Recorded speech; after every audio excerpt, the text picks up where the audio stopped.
All right. Welcome. Thank you for joining me for our Real Life Faith seminar. I'm Asia Fry. I'm the pastor at Mennonite Church of the Servant in Wichita, and I am involved in youth stuff within Western District Conference and denominationally. Western District Conference is always interested in the perspectives of youth, and so this year we thought it would be a good year to invite a panel of youth that we could engage with and hear from them. So this is an opportunity for youth to speak and adults to listen. We have 4 bright, talkative, capable youth that we will let introduce themselves in just a minute. I recruited some of the more mouthy kids that I know, so I like that. I think that would be good. The format of this seminar is to listen to the youth and their perspectives, so I ask adults to remain muted. For the first half of the seminar, I have questions that have been prepared that I've sent to the youth ahead of time so they had a chance to consider them. I'll ask those questions. If you have follow-ups to those questions, or as you come up with other questions that you would like to ask the youth, you can drop those in the chat and I'll moderate those.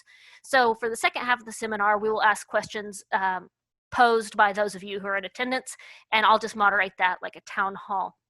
As a reminder, youth, you do have the opportunity to pass on a question. I'll let you handle your own muting and unmuting. So yeah, I will now invite each of our youth. I'll say you by name, and I'll ask you to introduce yourself. Tell me your age and or school status, where you're from, and your congregation. So I'm going to start with Paige. Hi, my name's Paige. I'm 18. I just graduated high school this past year, and I'm from Valley Center, Kansas, which is right outside of Wichita. I go to First Mennonite Church in Newton. Okay, Luz.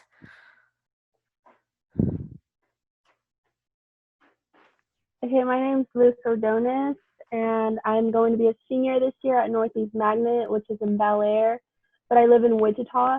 And I go to Aposento Alto, and we share buildings with Mennonite Church of the Servant.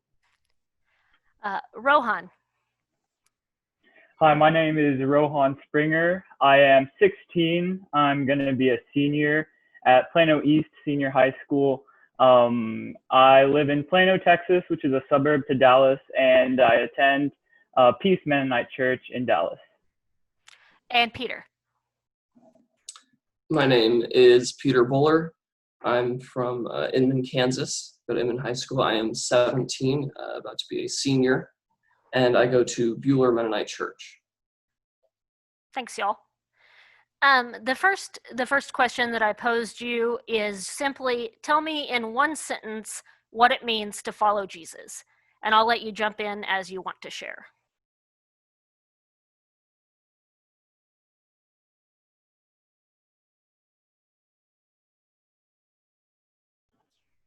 Okay, I guess I'll start off. To me, following Jesus means to embark on your own journey as your own unique disciple. Mine was to put the love that Jesus puts in me into other people. Mine was to follow Jesus is to live by his example and word and community by serving others, spreading Jesus' love and advocating for his love in the world. Mine was to love others, treat others with respect, and, kind of follow what he did and follow his steps and just try to serve others in any way you can and always try to go to church.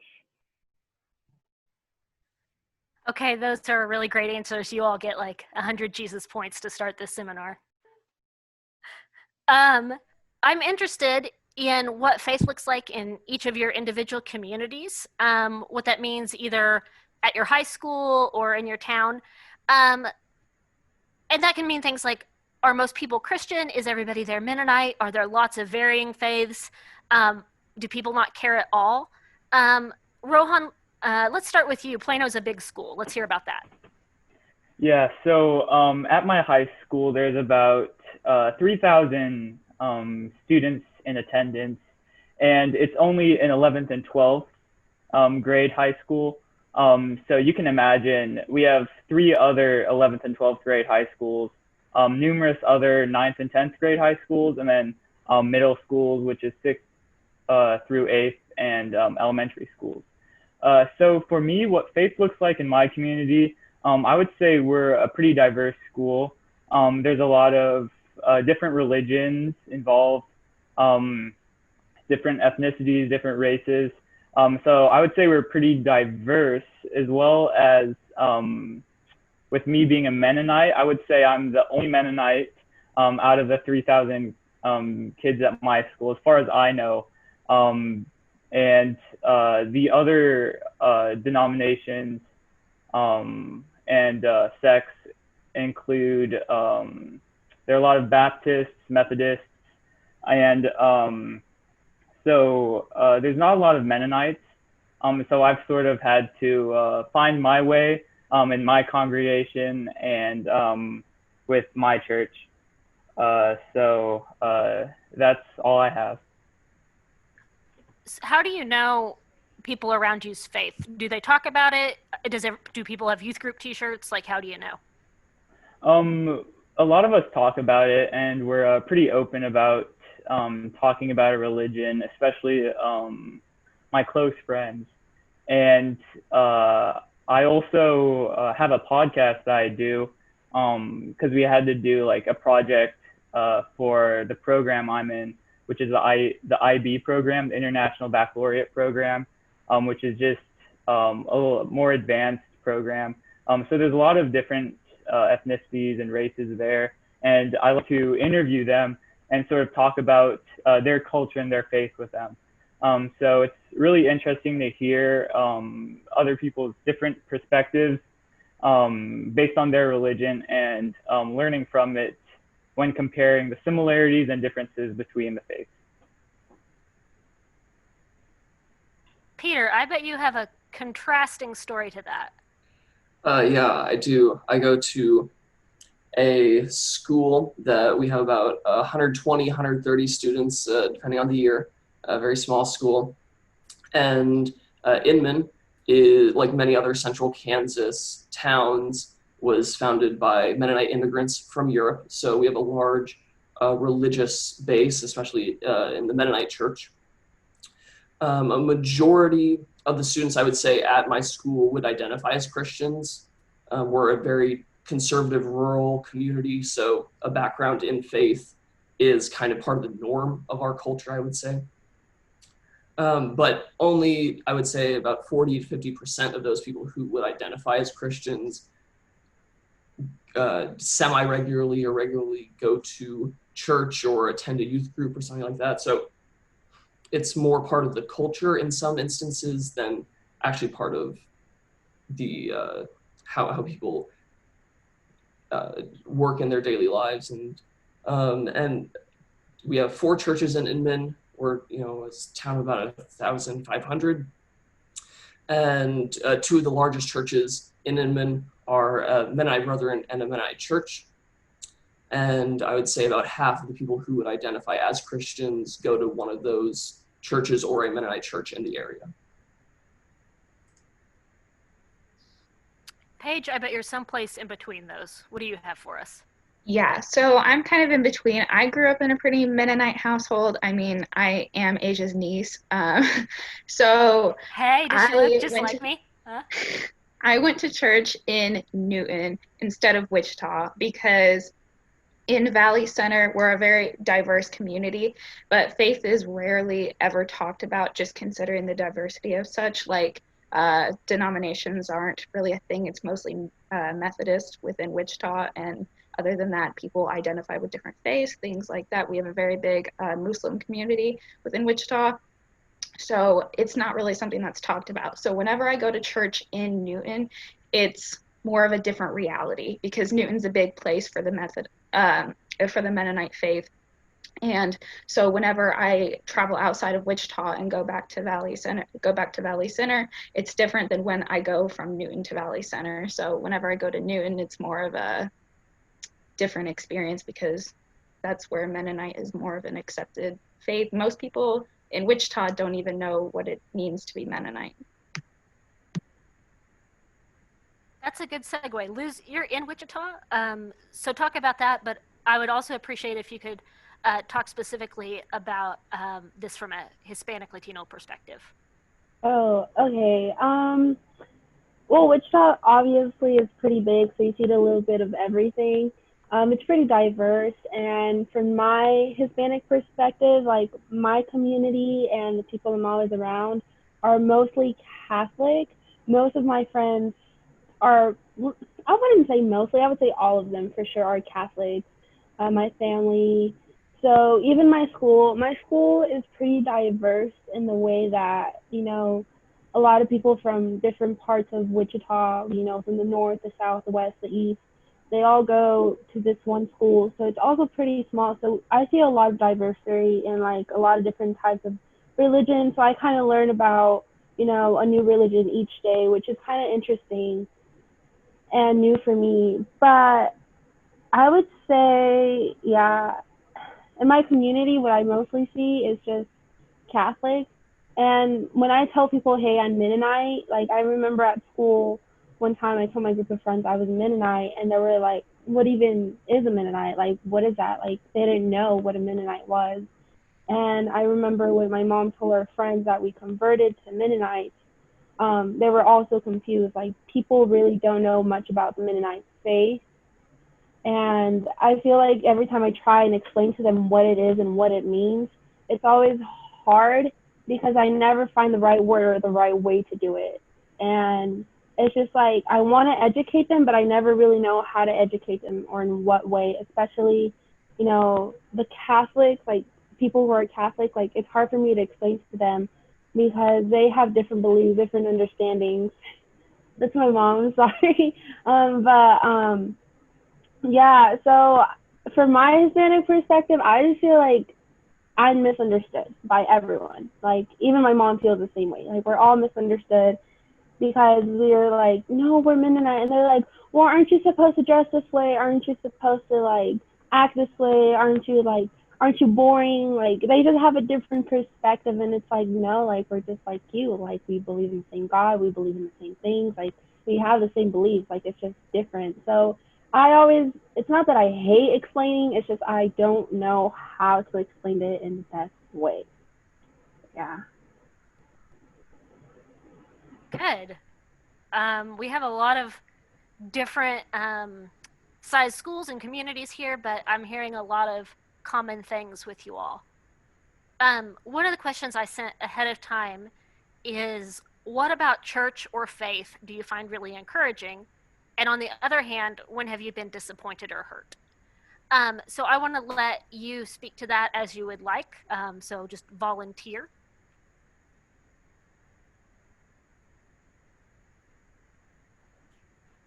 So for me, I find really encouraging about my faith in my church, and I've sort of come to realize it, and I'm really happy that I did, was that God always has a plan for you, and that you have the ability to shape its outcome. So I've always struggled to, find my path, my way in my journey to find Christ. Because I've always been very inquisitive and questioned, kind of like, does he exist? Are the miracles he performed true? Did they just happen? It was sort of like me questioning my own faith. But I sort of came to realize, reflecting on my life and my current circumstances, that there's always a path, and you may not realize it, but if you embrace it and embrace your hardships and your struggles in life, that you will get somewhere, and he will provide a path for you. For example, I recently applied before the virus started, for an internship. And I really wanted to get a corporate internship with one of the big companies like Toyota or something.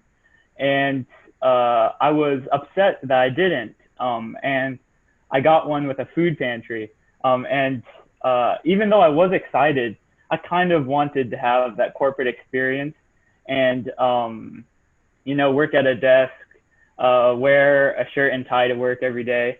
But then the pandemic hit and they still wanted me to come in and I didn't have to work virtually, which I would have been doing if it was a corporate job. So I was really excited that I got to go in and volunteer there.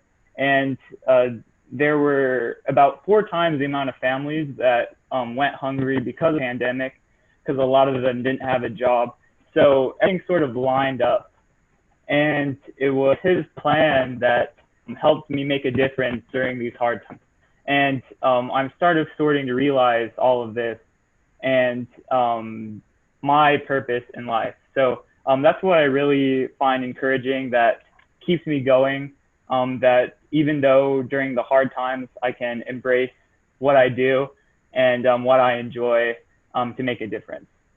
But on the other hand, when have you been disappointed or hurt? I sort of talked about it previously, about sort of trying to find my way and where I fit in. So, for example, sometimes during the school year, I'd be really swamped with work, and I would pray and pray, but it sort of seemed that I was getting nowhere. So to really learn how to embrace that hard work and know that if I continue to persevere, something will happen, and it will be good or bad, but eventually God's plan will work out. That's sort of been what's kept me going. So even though the times I've been disappointed or hurt, kind of questioning his existence, what is my purpose, it sort of helped me get through it, knowing that I can fulfill my own plan and have an impact on my community.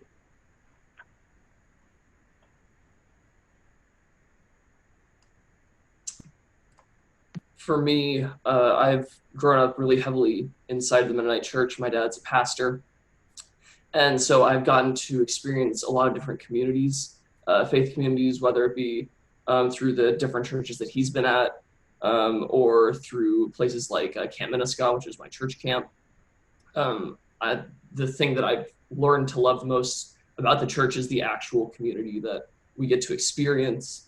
And that's something that that I love experiencing, and experiencing the different types of communities.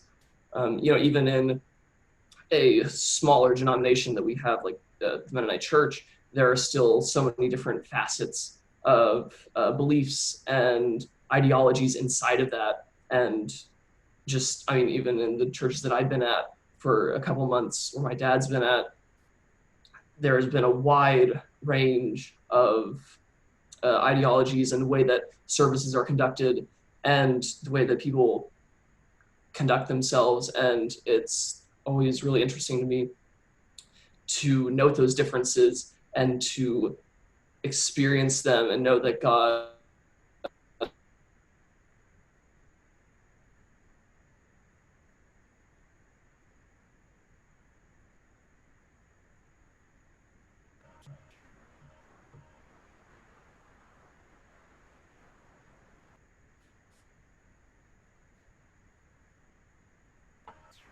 Can others hear Peter?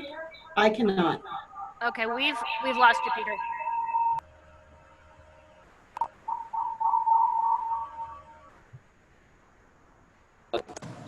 Try again. Is this better? There you go. Okay, sorry about that. In my home church, Bueller Mennonite, we're a very theologically and politically diverse group. And so that means that I've gotten a lot of opportunities to experience completely different ways of thinking about life, just in my very own church. And I live in a conservative, in a rural community, so I get to experience that a lot. And that gives me a lot of hope that I can believe something so differently than someone else, but yet we are all brought together by Christ and his message of love and unity. And that's really something that I think is miraculous about the church, because there are so few things in our world that can bring people together like Christ does. And that message of unity is really incredible to me. On the flip side of that, I think that as a Mennonite church, our differences are what bring us together, but then also there's a lack of unity on certain things that make me really discouraged at times. Some more controversial items like LGBTQ plus rights that have always and will be controversial in our church. And then there are more things that I think that kind of get mixed in with the political world before we can view them with Christ's lens, like Black Lives Matter and supporting a movement that's fighting to stop these institutions that hurt people just for the color of their skin and who they're born as. And I think that at times in the Mennonite congregation, at least, we have differing views on how to go forward in dealing with these injustices. And sometimes parts of those beliefs are not as helpful as we would like them to be. And that lack of unity, I think, at some points makes me really discouraged. And there are other points of unity in like theological principles that I view at least as key to our faith, like practices of active nonviolence and advocating for nonviolence in our world, that there's a wide ranging of beliefs on how to implement those into our lives. And sometimes there are people in my church, for instance, that would have radically different views of what that means in their lives when compared to how I view it in mine. And I think some of that comes down to how we teach these principles of theology to our children and youth, and how we talk about those things. And so sometimes that lack of a single message makes me kind of discouraged. But I know that through that, Christ is working to bring us all together. So there's always that hope that we have.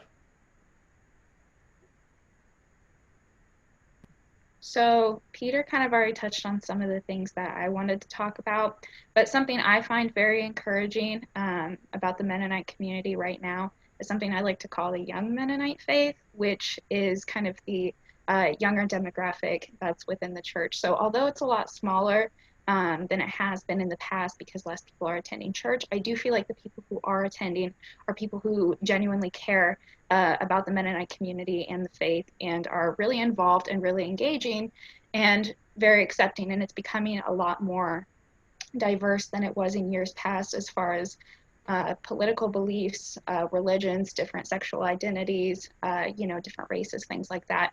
It's definitely becoming a lot more diverse. On the opposite side of things, something that's very discouraging on the opposite end would probably be the lack of acceptance that we currently have among some of the older demographics within the church. A big problem with that is I have experienced it myself. I'm someone who's always been very outspoken, especially about my political beliefs and, accepting other people.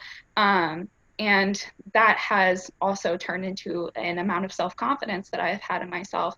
And within my church and my congregation, at least, there's been many times where I've been discouraged from dressing a certain way, speaking out about certain things, and, etc. It's been very discouraging and very disheartening. And so you have a smaller community of people that you engage with, so that way you kind of shut yourself out to the criticism and the lack of acceptance within the church. And so this past year, my youth pastor actually left the church. And whenever he left, that was kind of a very upsetting time for me, because I don't know if you know, but Joel Schrader, he's a great pastor. And whenever he left, I kind of shut down and left too, because the lack of acceptance, especially for me and some of my other peers, was very disheartening. And hopefully that can change in years to come. And I do feel like the more it diversifies, the less people will come to church if we don't come to terms with the fact that we can have other political beliefs, and we have other senses of morality and things like that, but we have to be accepting of everyone who wants to come in, because whether you disagree or not, I mean, they're all God's children, and we all have to engage as if they were our own child. I kind of want to add a little bit into what everyone has said, and I agree with everyone. And like something encouraging I've seen has been, that I can be open with my community, my church. I can sit down with them and talk to them as if they were my family. Because as some of you know that are very close to me, my family and I, we really don't have much family here in Wichita. All of our families either in Colorado or in Mexico. And just having that group of people that can be your family means a lot. But then there's times, that what can also be so discouraging is when you want to talk about your, political beliefs, what you think about society, and then people just get into like, not arguments, but they just get into disagreements, and you're just afraid you're just so scared to speak up because you don't want to offend and you don't want to hurt your community, you don't want to hurt your church. But I just wish there was more, trust and being like, what, we may have different beliefs, but as a church, we all need to come together and respect each other because we all believe in the same God. And, it's okay that we all have different perspectives and all, but I still think that we should be more opening in some ways and thoughtful and just try to listen a bit more. And I don't know, I want to say more, but I feel like everyone has said everything that I needed to say, so just wanted to add a little bit more to that. Thank you for those answers. They're all really, those are mature faith answers. And I appreciate you all being vulnerable. I want to be sure and ask this question before we move to a time of open questions. The theme for Western District Conference this assembly is living in exile. And of course, we chose that topic based on immigration because of the many world crises we're facing, one of them is the immigration crisis. And since then, because of COVID, we have all been sort of forced into exile, but it's still different than the immigration type of exile. So I want to hear, the question I sent you ahead of time says, the topic of assembly is living in exile, and we're talking about immigration.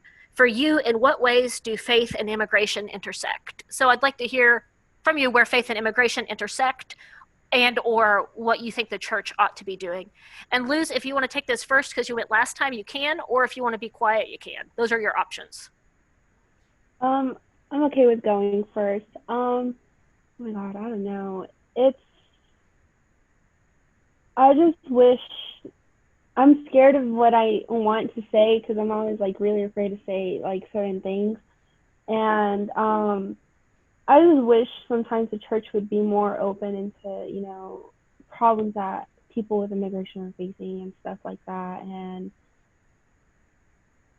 it's just, I don't know. I don't know how to find the right words, but in my opinion, I just feel like we need to be more open and we need to be more thoughtful and try to do, I know there's stuff that we can do. It's just, we're so afraid to try, but I feel like we need to actually make it work. Like, we're a big church, and even though others say we're a small congregation, because the Mennonite faith is so small, but I feel like we can be that small congregation that can make a big change. And I know that there's a lot of us here that have big voices, and we can, stand up for each other. And it's a lot, especially because it hits very close to me, close home. And I just wish there was more that we could do, and I know there is. It's just we need to sit down all together, come up with a plan, and actually take action. Because I hate how there's times I see in some churches that they say, hey, like, we can do this, but they don't take action. I feel like what we need to do is take action, and I just hope that the Mennonite congregation can be one church to actually take action and do something. And especially, grab more youth, because right now the youth, we're the ones that are fighting the most for, the rights, and we're the ones that were speaking out the most on political views and what's right and what's wrong. And right now I see all these adults like being quiet, not saying much, and I see the youth, my generation standing up and taking stand and responsibility for this country. And I feel like why can't the youth of like this Mennonite congregation do the same? Like, why cannot the youth like stand up and also take a stand? If the adults are too scared to do something or just don't want to do something, then the youth needs to do something, because all of this, everything that's going on, what it has proven to me and many of us is that they think so low about the youth, but the youth has so much power nowadays. And I feel like if we use our power, especially in this congregation, we can do so many things, and we can see a huge progress and huge growth in our faith and in many other things that surround our faith too.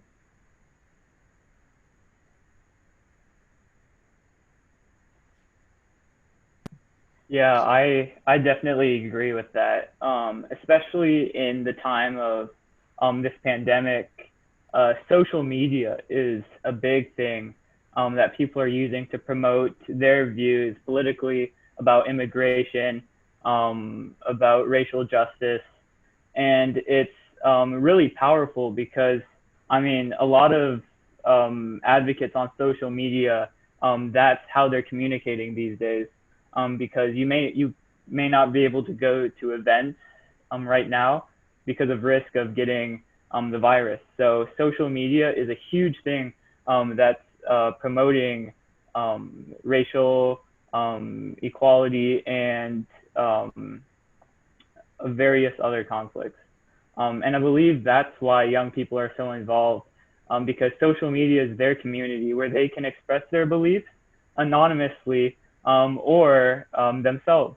And so it's really powerful that there's a place where you can express your beliefs and sort of rally support through petitions. There are a lot of online petitions and things like that to make a difference. So following that, I believe faith and immigration intersect in our communities. Um, if we can't control the flow of immigration because that's controlled by the government, the most we can do is to advocate and form communities that accept immigrants. Especially with me living in Texas, we are neighbors to Mexico. So in our communities, there are a lot of Latinos, Hispanics, and the best we can do is to make sure that they feel welcome, because lots of them are coming as refugees escaping conflict. And also a lot of them are coming without their families. They have no support. So for us to be able to support them, whether it be providing a welcoming congregation on Sundays in church, or providing them with information of places they can stay, opening your home for someone to come stay, so that they can get off their feet and hit the ground running. Because if we can be able to welcome them, then they can follow their journeys through faith and in life, and be able to sort of fit in. Because my mom, she was an immigrant. She came from India, and for her, I know she went to seminary in Goshen, Indiana, around Elkhart, and that was sort of her community when she came here. She had some people who she stayed with, and now she has a family and a house. And she's really grateful for that community that she had. So if we are able to make our communities welcoming for them, then we can truly make a difference. And I saw there was a question of which social media platforms do you think are most effective for and used by most young people today. I would say there are a lot of them, but Instagram, Facebook, I know Instagram's a real big one in promoting things, but I'm sure in the App Store you can I mean, all social media right now, it's pretty much blowing up, because there's so many people expressing their views and who are opening up about it. And like Lou said, the young people are taking action. So I think that's really meaningful if we can create a welcoming community amongst ourselves in our city. We can make a difference, because it starts with small steps and it gets greater than that. So. Yeah, I like what everyone has had to say so far. One thing I will say is throughout this question, we have been talking about physical obligation to what we need to do. So from my experience within First Mennonite Church in Newton, we do share our building with Casa Betania, which is a church that actively works with us in that community. And so Casa Betania comes to our Wednesday nights for youth group and things like that. So one thing I want to talk about is social and emotional engagement, as well as not just physical engagement. So when the Casa Betania kids come to our Wednesday nights for youth activities, what I have noticed is that the kids who identify with the First Mennonite Church stand on one side of the room, and the kids who attend the Casa Betania stand on the other side of the room, and no one's willing to actively go engage with the Casa Betania because they're different, or maybe Casa Betania is too afraid to speak to some of the kids on our side of the table. So something we really need to work on as a church is being accepting and willing to listen to people, to immigrants who are in our community, and then immigrants who are in our church as well. We need to really look within our hearts before we can actively engage physically. You know, it's not just about what you feel you have to do in order to protect the church or do whatever. It's about what we can do to protect the real people that are affected by the issues. You know, sometimes it's really about listening to what they have to say rather than us deciding what they have to say and then taking action. You know, it's really important that we are the ones who kind of listen to what they have to say, and then we hear them out. We're emotionally accepting, we're willing to speak to them, we're willing to offer support in those ways before we're also willing to engage in physical activity as well.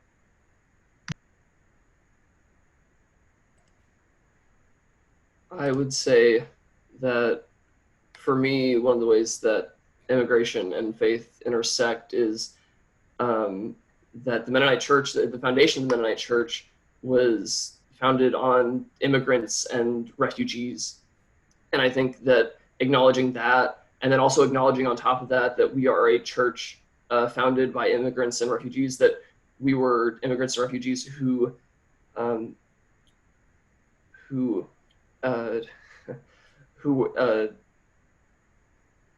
were helped by the system of white supremacy that was taking place in the, I mean, it still takes place now, but especially in immigration in the 1800s and 1900s, that we were coming into America while the Chinese Exclusion Act of 1882 was either being implemented, talked about, or being experienced, and that we prospered because a lot of the people who came were white people from Europe. And we prospered because we had privilege. And that even though we were a church of immigrants and refugees, we prospered because of that system. And, you know, across, on the other side of America, you had people from China coming in and being treated awfully, basically being tortured when they were coming to Angel Island in San Francisco, while, you know, it was extremely easy for us Mennonites to come in on Ellis Island. And I think recognizing that we were founded on privilege, and that now there's a system that's still taking place in our immigration system that has bias towards you know, white Europeans, people who come from wealthier nations, and that there are people in power who are vilifying and demonizing these people from poor nations, from nations that are maybe not as stable. And in doing that, they don't help those nations to become more prosperous or more stable. They put in effect laws that hurt those countries, that make it harder for them to come into America, and they use that for political gain. And I think recognizing all that in the church, and then doing everything that the last couple of people talked about, and opening up our hearts, and then acting when we know that our hearts are in the right place, and recognizing all of that is what we need to do as a church right now. Y'all, those are well-educated answers in faith and politics and history and your own lived experience. I'm impressed, and I love how you talked about both our internal faith and our group faith within our bodies, and the ways we deal with stuff inside and the ways we deal with stuff externally. Just really well-rounded answers. We have about 20 minutes to take questions from the group, and if nobody has questions, I have more questions prepared, but this is the time that we have open.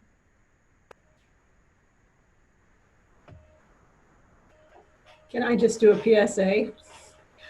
In case I have to jump. This is for listening, Kathy. Sorry. Okay. Look in the chat.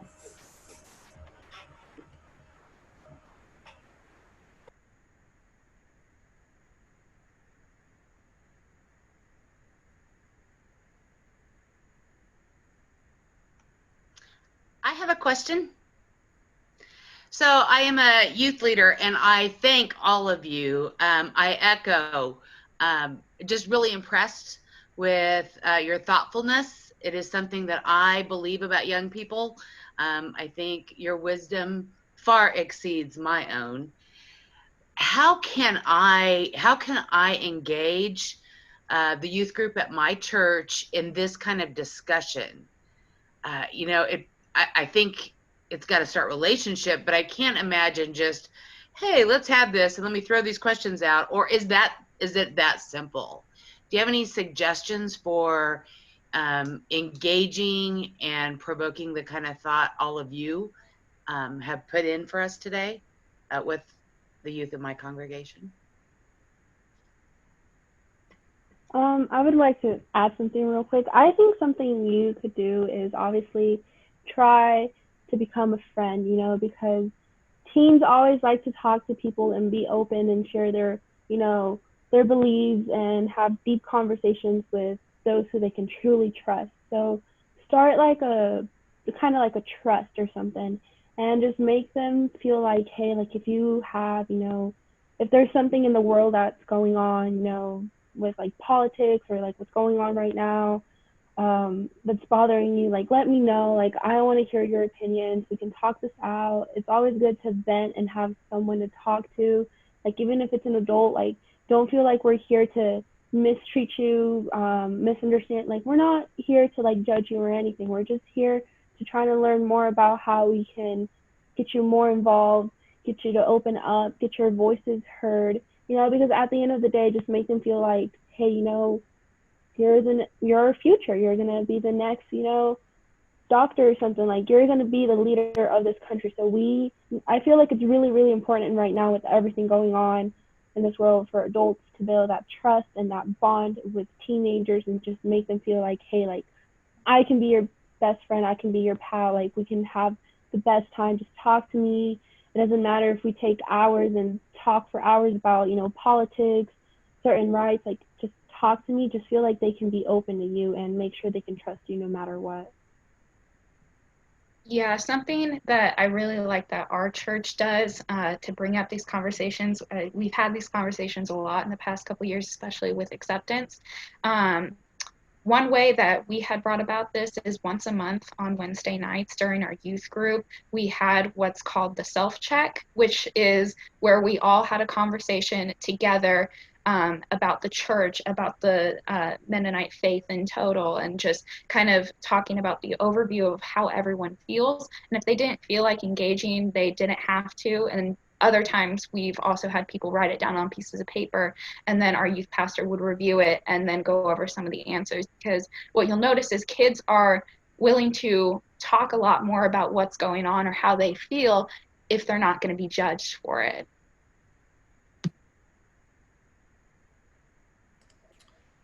Something I would say, in my youth group, sometimes we struggle with having those deep conversations.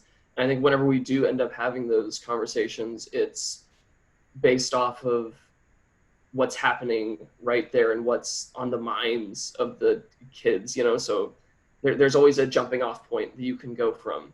I mean, it can be, a simple thing that's just happening in school or something, an event that happened, and jumping off from that point into something that's maybe a little bit deeper. And once you've found that connection to the deeper topic, I think that's usually when you can jump into it a lot easier. At least in my youth group, that's generally how we get to those deeper topics. And it's hard, like when you don't have that natural trust between not just the youth and the youth leader, the youth themselves. And if you don't have that trust in the group, that you're not going to be judged for what you say, or you're going to be accepted, even if it's not the most not the most intelligent answer, or not the most sophisticated answer. Anything that you say will be deemed as acceptable. And I think that's an important thing when you're trying to have those conversations. Yeah, for sure. And personally, I'm more vulnerable when I talk in smaller groups. I'm more likely to speak my mind. So I don't know how big your youth are, but if you have them break into smaller groups and sort of get them talking on certain issues, they can definitely bond with each other, especially if they're their friends, and they can definitely open up with each other and talk about these problems. And I did like the idea of writing it down anonymously, because that's a good way, because I know some people don't like being judged. They can write down their views, and then someone can go over them or read them out and sort of, get talking about it. Because personally, for me, when it comes to politics, I don't really like to get engaged in it, especially with me living in Texas. So I feel like sort of getting a conversation going with things that people have written down is a good sort of include everyone's thoughts and viewpoints, and for people to speak their minds, because they don't feel like they're being judged. There are a lot of really excellent questions here. I want, Lindsay has something asking specifically, what do you need to feel supported by adults in your community? What kind of platform, money, other resources? And I think that's something you all could speak to. What is it that you need specifically to feel supported in your ministry?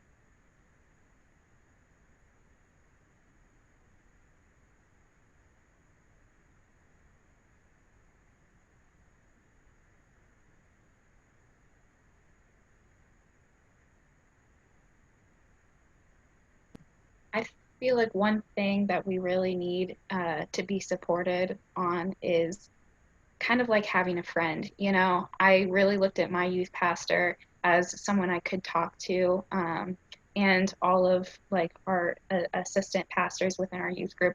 I could talk to all of them all the time about things that weren't even related to Christ or Jesus. I'd go to church and I'd almost see it as an outlet to talk about my week. This past year I was super busy with school and other activities that I was involved in. And so whenever I came to church, it was that little time out of the week where I wasn't working on schoolwork, I wasn't doing anything like that. And I would come and I would talk to people within my youth group. And what I found was a lot of the time, adults who were willing to listen about my personal life and listen about the things that are going on with me that don't involve Christ were the people I felt more comfortable with talking to about my faith and about Christ in my life, because those were the people who were interested in not just the church, but me as a person. Yeah, I totally agree with that. Having adults that listen to you and care about your opinions is something that can really help support us because it's not so much money that we need, it's for people to sit down and listen and share our views with us. So I believe one thing that helped me sort of express what I was thinking was I'm basically the only youth in my congregation. There are some people who are going to be um, freshmen, but other than that, I'm the only youth. And for me to sit down with adults in their adult Sunday school class and sort of, listen to what they were talking about, sort of give my own viewpoints, it I feel like it sort of opened their eyes. So I think definitely having youth more included in adult conversations, because I know some of the topics they hit um, are pretty deep and mature. So I feel like with youth being involved in that, they can definitely make a difference because they're being listened to and the adults can take into consideration what they're saying. I think just to kind of go off of that, um, Rohan said kind of something, we don't necessarily need money, we just kind of need you to be there. And I think that's kind of how I feel. It's like, I mean, with fundraisers, I guess, it's not necessarily the money that you're giving us, it's that you're showing up to the thing that we're doing and you're being supportive. And I mean, money comes with that in a fundraiser. Um, but it's the act of showing up and showing that you do care about the future of the church and that you do care that we're there and that we're being involved. And it's just showing that you do care about us. And I think that's, and I mean, obviously there is already, you care about us because we're in the church, but then it can't be that inherent caring. It has to be an active and participatory caring that truly makes a difference. Yeah, piggybacking off of the, active support, my youth pastor, at least, since I was, I didn't go to Newton High School. He didn't, and I didn't participate in sports either. He didn't really do anything like that with me, but he went to all the football games. He went to all the basketball games. He was there for the big important events in our life. Outside of the church. I had a ceremony to recognize my debate success last year, and he was there. So it's one of those things where it's like if you want to help and you want to be there and you want to be active, we're a lot more receptive to wanting to engage, especially within the youth group, because we're looking forward to seeing people that we know care about us.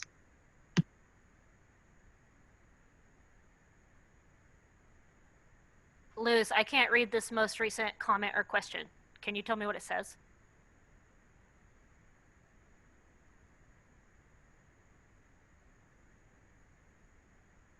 Did we lose her? I can translate it for you.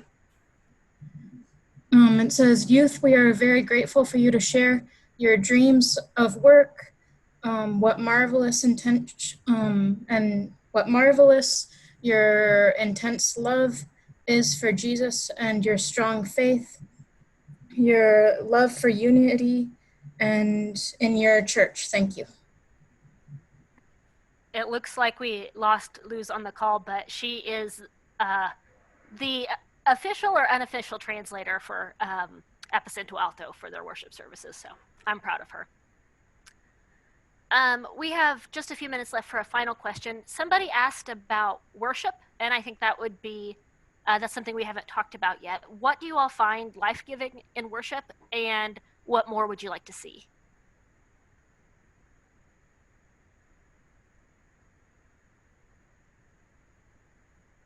All right, I'm gonna go ahead and say something.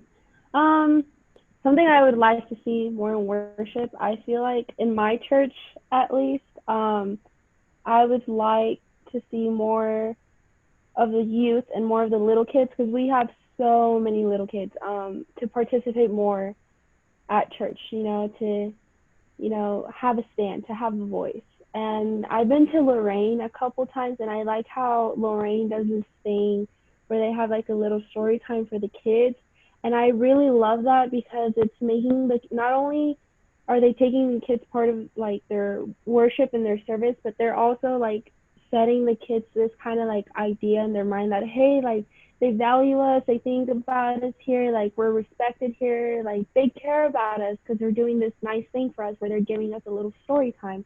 And something I would like to see in my church a bit more would be more participation of the kids. Because usually I just see the kids like running around having a good time, but I would just like to see the kids, sit down, not be afraid to like tell like the pastor or the pastor's wife like, hey, like a question from the Bible or something like that. And I would also like to see more participation of the youth and for them to not be afraid to like use their voices, and obviously if they see something wrong to not be afraid to say, hey, I see this is wrong, like this needs to be changed. And just, obviously the main like point to have their voices be heard. And Something I would like to say about worship is I want everyone to keep in mind that worship is not the same thing for everyone.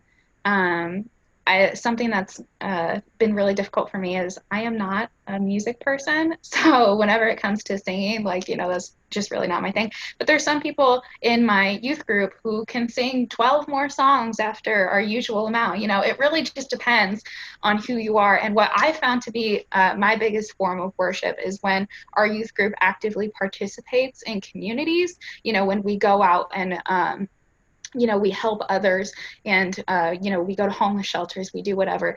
That's what I consider to be worship. And talking to other people is something that I consider to be worship. For some people it's just scripture, for some people it's open dialogue. It's really not just the same thing for everyone. And so in your own churches, whenever you're all engaging with one another and you're having worship services, make sure to have a diversity among what you're doing and not just the same thing all the time, and experiment with new things and ask other people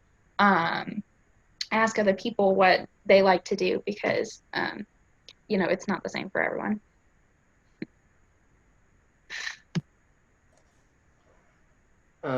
My pastor, he has told me before that one of the Mennonite sacraments is singing, and I love that. I'm very much about the music, but I think one thing in a lot of more older congregations, which are most congregations that I've been to,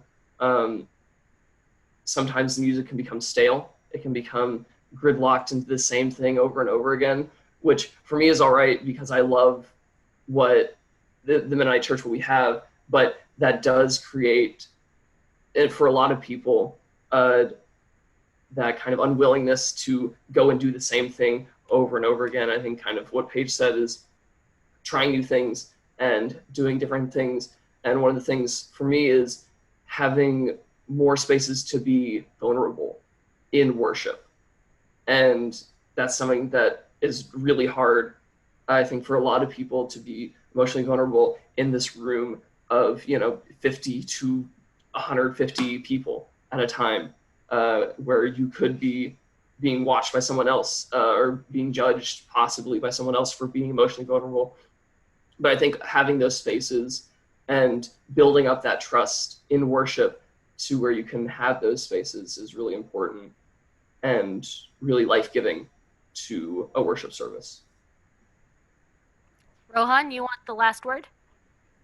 Sure. So one thing that I like that my church does is sometimes we have panels where instead of having a sermon, the kids get to talk and address certain questions.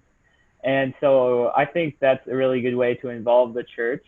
But I think that we could do more of it by involving children in some adult Sunday school classes. You may not have to talk about what you were going to talk about, but to listen to their opinions, being so young, being a new generation, because we truly are a new generation of Mennonites. We may not be the same as how you were raised or your beliefs growing up, but we are starting to have our own beliefs and have our own path. And the definition of a Mennonite is changing, because to us, being a Mennonite may mean something way different than what it meant to you when you were growing up. So I think to include youth in those conversations and to really listen to them, whether it be in Sunday school or a panel during church, and have the adults ask questions to them and learn more from them. I think that can be a really good way to learn what these generations are thinking of, and how the Mennonite Church has changed and what's going to come.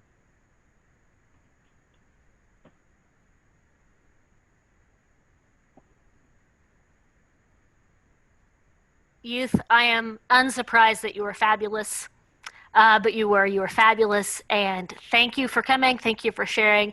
Thank you for being honest with us, and we appreciate having listened to you. And I'll send you an email follow-up later. Adults, thank you for coming and listening to the youth. I invite you to listen, to take these things in. There is a questionnaire. If this is the last thing you're attending, be sure and click the form and fill out the questionnaire on the Western District Conference website. And so I think that concludes our seminar. Let's give them a hand.